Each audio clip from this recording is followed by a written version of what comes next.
Gracias a ti, un cordial saludo y a todos los televidentes. A ver, este tema de la suspensión del alcalde, efectivamente, dicho sea paso, Petro también fue suspendido y creo que la resolución de la Comisión de la Corte Interamericana de Derechos Humanos creo que se refería a su caso, ¿no? Que él fue, no estoy seguro, tú me corregirás, creo que él fue repuesto, pero en todo caso hay una decisión de la Corte donde dice que la Procuraduría no debería suspender o destituir a personal político elegido, ¿no?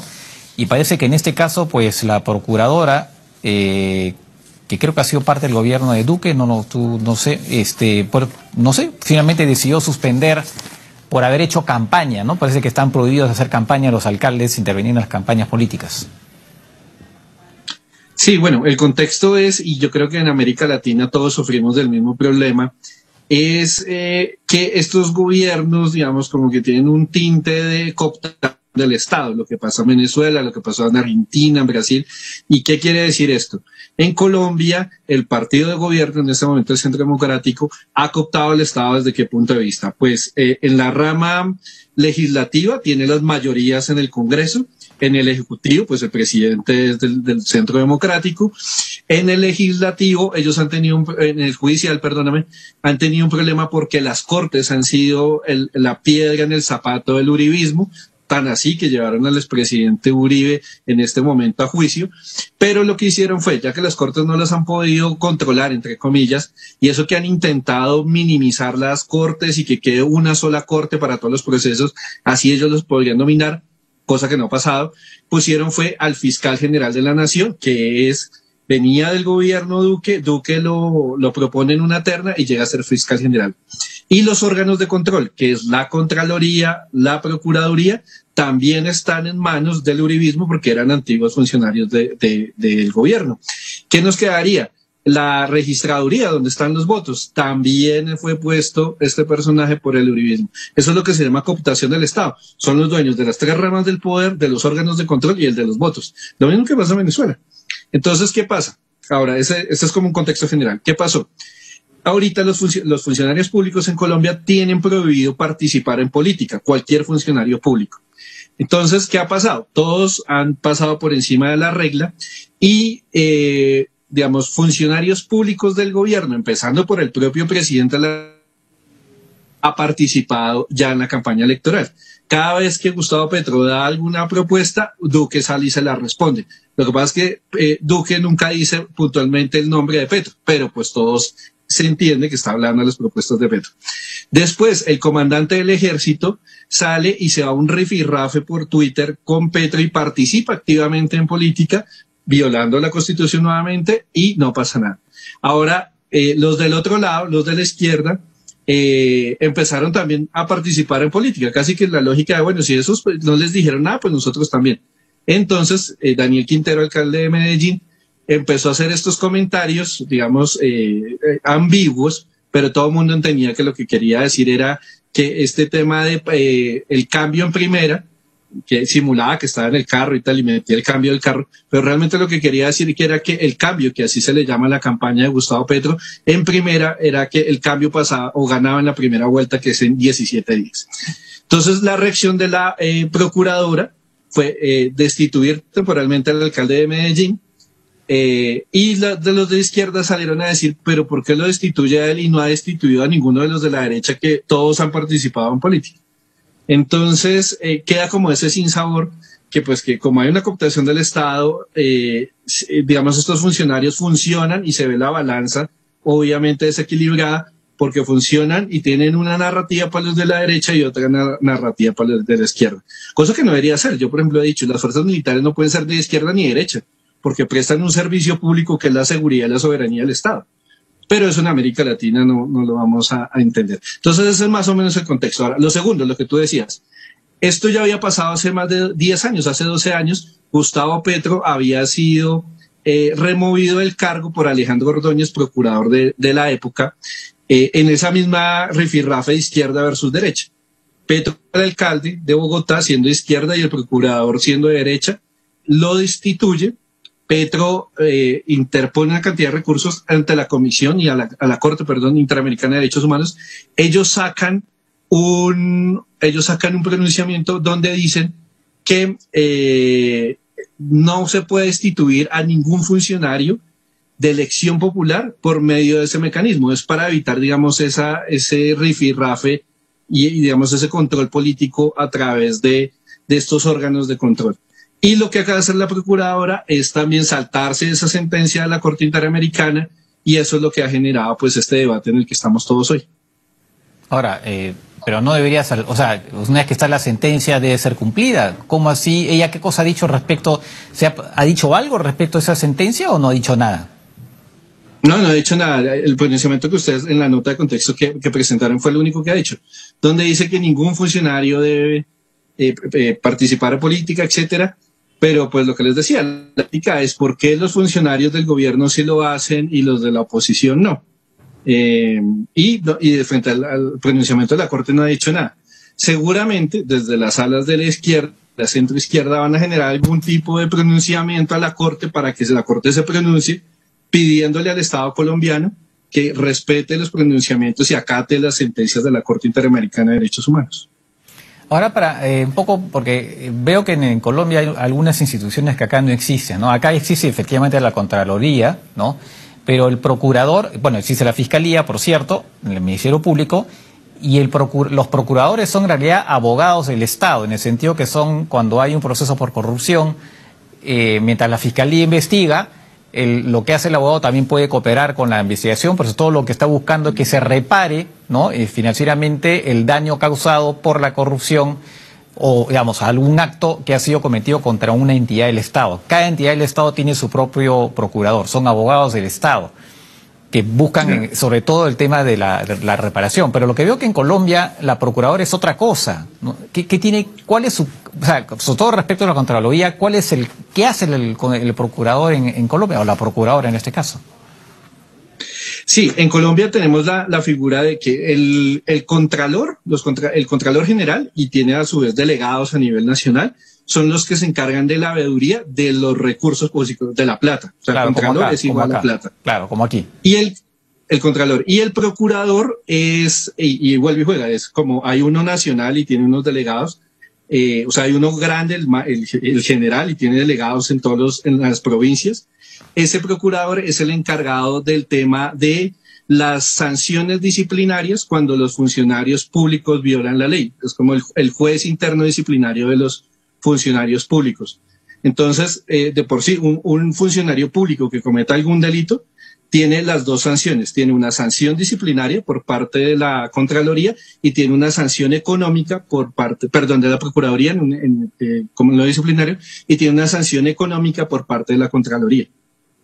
Ah, o sea, ellos, o sea, se comete cualquier delito, ya sea corrupción o lo que sea, y también reciben una suspensión por parte de la, porque aquí la Contraloría, sí, la Contraloría acá está pidiendo también poder suspender autoridades electas por casos de corrupción. No sé si lo ha obtenido, pero sería una cosa parecida a lo que está haciendo la Procuraduría en Colombia. Sí, y esta Procuraduría, por ejemplo, en los casos de corrupción, ellos tienen la potestad de sancionar a un funcionario público hasta por 20 años en el ejercicio de actividades públicas. Entonces, de por sí, mira que, digamos, en la arquitectura constitucional colombiana, un funcionario público comete un acto delictivo. Entonces, por una parte va una investigación penal que se la maneja la Fiscalía. Por otra parte va la investigación disciplinaria que la maneja la Procuraduría y por otra la económica que se la maneja la Contraloría. Puede tener hasta 3 procesos abiertos por un mismo hecho. Ok. Lo que sí veo es que efectivamente acá la Contraloría quiere tener un poder parecido al de la Procuraduría y probablemente va a enfrentarse a la respuesta de la Corte Interamericana de Derechos Humanos si hace eso, si es que en el Perú se lo destituyen. Ok, ya entiendo un poco más este tema un poquito complejo. Bueno, esa es la campaña.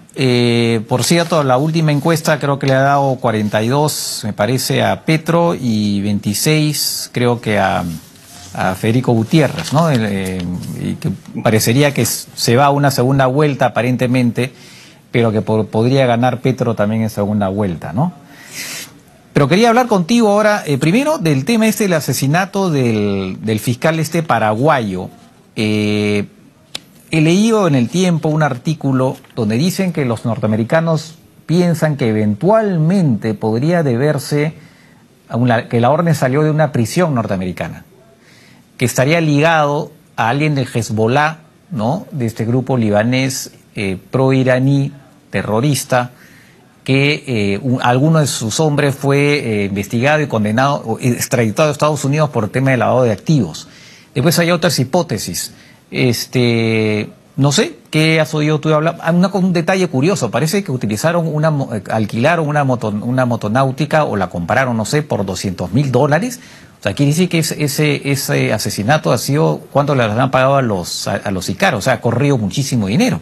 ¿Tú qué has sabido hasta ahora? Claro, no se sabe mucho, ¿no? Sí, bueno, hasta ahora, digamos que llevamos 24 horas del hecho, lo que se ha conocido por parte de las autoridades es, primero, o parece ser, las primeras hipótesis es que los sicarios venían directamente desde el Paraguay y lo venían siguiendo. Eso dijo hoy el director de la policía en Colombia. Lo segundo dijo es que ya tienen, tienen más de 100 acciones policiales que han venido realizando en materia de inteligencia y que ya han ido, digamos, formulando algunas hipótesis del caso. Lo tercero es que en este proceso está vinculado, como lo acabas de mencionar, no solo la Policía de Colombia y la Fiscalía de Colombia, sino que la Fiscalía General del Paraguay se unió, la Interpol, la DEA y el Departamento de Estado de los Estados Unidos. Entonces, digamos, ha sido un caso que trascendió ya un tema hemisférico. ¿Qué más han dicho? Tenemos un retrato hablado, ya hay un retrato hablado que hoy dio la policía. El general director de la policía también dejó muy en el aire que pareciera ser que no, o sea, no son colombianos, que su acento, decía él, que parecía de personas del Caribe, de algún caribeño, de alguna parte de Centroamérica, de las islas del Caribe, no especificó, pero sí dejó claro que como que no eran colombianos, que venían de afuera. Y por último lo que dijo es lo que tú acabas de mencionar, que este fiscal estaba manejando procesos de narcotráfico, pero que también había llevado procesos con temas de grupos fundamentalistas. Digamos, en Colombia nunca hizo claridad de Hezbollah, si estaba detrás de esto, pero sí dejó claro que el fiscal lo manejaba. Ahora, lo segundo, y lo que también es cierto, es que en materia de seguridad hay 3 enclaves de inseguridad en América Latina muy fuertes. El primero es México y sobre todo Culiacán, que es la sede del cartel de Sinaloa. El segundo, Colombia, por ser el primer productor de cocaína a nivel mundial. Y el tercero es esa triple frontera entre Argentina, Brasil y Paraguay. Esa triple frontera hay de todo, ¿no? O sea, en Argentina tienen un dicho que cuando se roban un carro hay que irlo a buscar a la triple frontera porque allá está todo el tema de la delincuencia. Y allá también se ha visto y se ha monitoreado no solo temas de narcotráfico, minería ilegal, tráfico ilegal de combustibles, de armas, sino lo que decimos de movimientos fundamentalistas. Entonces, lo que hasta ahora se sabe es que este fiscal paraguayo llevaba esas 2 líneas de investigación y están intentando ver cuál sería, si por el lado del narcotráfico o si por el lado de los fundamentalistas. Ahí vamos en estas 24 horas, eso es lo que tenemos hasta ahora. De acuerdo. Bueno, y después está el tema del paro armado, ¿no? Del paro armado del grupo del cartel del Golfo, el cartel del Golfo, perdón, que, caramba, ha sido una cosa impresionante, ¿no? Han paralizado, creo que hablaban el 16% de los municipios en Colombia, según lo que leí, que duró varios días, una medida de fuerza, y he leído varias críticas al gobierno, incluso esta Jimena Durzán, sí, que escribió en el País, ¿no? Diciendo que el gobierno había reaccionado muy tarde, que se demoró como 2 días, Duque en reaccionar.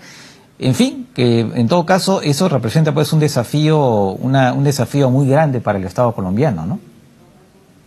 Sí, pues el contexto también de esto, digamos, ¿quién es el clan del Golfo en Colombia? En esa guerra de izquierda armada, de guerrillas versus derecha armada de paramilitares, los paramilitares entran en un proceso de negociación y ese proceso de negociación arrojó unas disidencias, igual que ahorita con las guerrillas de las FARC también arrojó un proceso de disidencias. Entonces las disidencias del paramilitarismo se terminaron agrupando en algo que se llamó finalmente el Clan del Golfo. Así lo denomina el Estado colombiano.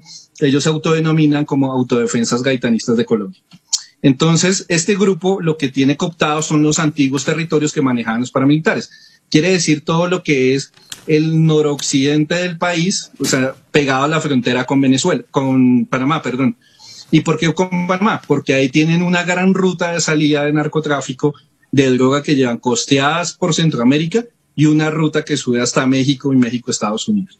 Entonces, ahí que tienen el control de cultivos, el control de cocinas de procesamiento de la droga y la ruta finalmente que ellos le venden a los carteles mexicanos, fundamentalmente a Sinaloa, que es la ruta que sale hacia México, Estados Unidos. Entonces, esta organización ha ido creciendo en el tiempo. La semana pasada pues tuvimos este escenario de un paro armado, que las guerrillas han hecho paros armados toda la vida, pero no de esta dimensión yo creo que en la historia reciente del país no habíamos visto, porque bloquearon realmente 5 departamentos, 5 provincias, y lo bloquearon al punto que no podían transitar vehículos, o sea, toda la carga del comercio quedó bloqueado. Los segundos, no podía haber gente con sus tiendas abiertas, ni un restaurante, nada, o sea, la gente quedaba, todos los locales quedaban cerrados. A las 6 de la tarde había un toque de queda, no podía salir la calle. Muchas de estas zonas todavía son muy selváticas, entonces todo el movimiento fluvial quedó paralizado absolutamente, nadie podía mover las embarcaciones y quedó congelado, o sea, un cuarto del país quedó congelado durante 4 días. Lo impresionante del tema fue, pues primero quemaron, o sea, hay gente que intentó salir a llevar sus carros, quemaron 187 vehículos, asesinaron a 24 personas, y tuvieron el control y paralizado un cuarto de Colombia durante 4 días. Lo triste de la historia es que el paro armado se terminó porque ellos mismos decidieron y dijeron, bueno, no vamos más, porque seguramente tienen todo el tema de la cocaína represado y todo el tema de que también no se pueden ir en contra de la población civil, y soltaron y dejaron el paro armado. Pero el sinsabor, como tú lo mencionas y que María Jimena Duzán lo decía, es que el Estado colombiano no tiene control sobre esos territorios. Y aquí hay una diferencia importante. Se decía que es que ellos tenían una presencia militar. Esto fue a mostrarnos que es un control militar del área. O sea, ellos son los que tienen el control de esos territorios, cosa que es bastante grave. Y por último, pues que las fuerzas militares, porque esa es la pregunta que se hacían todos en el exterior y nosotros acá en Colombia era, ¿y las fuerzas militares qué pasó? ¿Por qué no salieron, ni por qué no los atacaron, ni por qué no los arrinconaron militarmente? Pues la verdad es que fueron la fuerza pública, y hay que decirlo con claridad, fue incapaz de controlar y someterlos y tener el orden público controlado. No existió. Entonces quedó un sinsabor frente al tema de la seguridad. Y Duque al final dijo, bueno, vamos a poner unas medidas para combatir al Clan del Golfo ahora, etcétera. Pero como país y como colombianos quedamos bastante preocupados a ver nuevamente el poder de estas estructuras armadas. Y un dato para cerrar esto. Las FARC, cuando van al proceso de desmovilización, tenían 7.000 hombres en armas y más o menos 4.000 hombres que estaban en los temas de la clandestinidad más urbanos. En este momento, el Clan del Golfo se dice que es una organización en armas de 4.000 hombres. Y cuando comenzaron no eran más de 300, 400. Entonces, el crecimiento exponencial del Clan del Golfo es uno de los temas más preocupantes que hay acá en Colombia ahora. O sea, y creo que tienen más hombres que el Ejército de Liberación Nacional, ¿no? Que el ELN. Me parece, ¿no? Sí, en este momento han crecido más que el ELN, y es que fundamentalmente, y te doy como una cifra, en Colombia un kilo de cocaína está fluctuando más o menos de unos 2.000, unos $1.800 a serían más o menos unos $3.000. Ese es el rango de fluctuación. El mismo kilo de cocaína de Colombia puesto en las calles de Miami está de $30 a $35.000. En Nueva York está hasta los $45.000. Pues a mayor distancia, a mayor precio, les doy el dato más caro. Un kilo de cocaína colombiana en las calles de Tokio está por encima de los $100.000. Uno solo. Ahora piensen los semisumergibles que salen de Colombia todos los días. Un solo semisumergible va cargado con 10.000 kilos de cocaína. Y todos los días están saliendo para Centroamérica y para Estados Unidos. O sea que lo que tiene el Clan del Golfo es una máquina de producción de dólares, y eso les permite tener hombres, armas, logística, pertrechos y llegar a tener un control como el que vimos la semana pasada. De acuerdo. Bueno, acá en la época de Sendero Luminoso también hacía paros armados, ¿no? Aunque nunca llegaron a tener ese poder que tiene ahora el Clan del Golfo, efectivamente, por lo menos para generar ese tipo de paros, ¿no? Bien, la verdad que preocupante lo que está pasando en Colombia. De alguna manera se relaciona un poco con lo que pasa en Ecuador también, porque creo que hay droga que sale, ¿no?, de Colombia a Ecuador, creo que ya lo conversamos en alguna oportunidad. Terrible.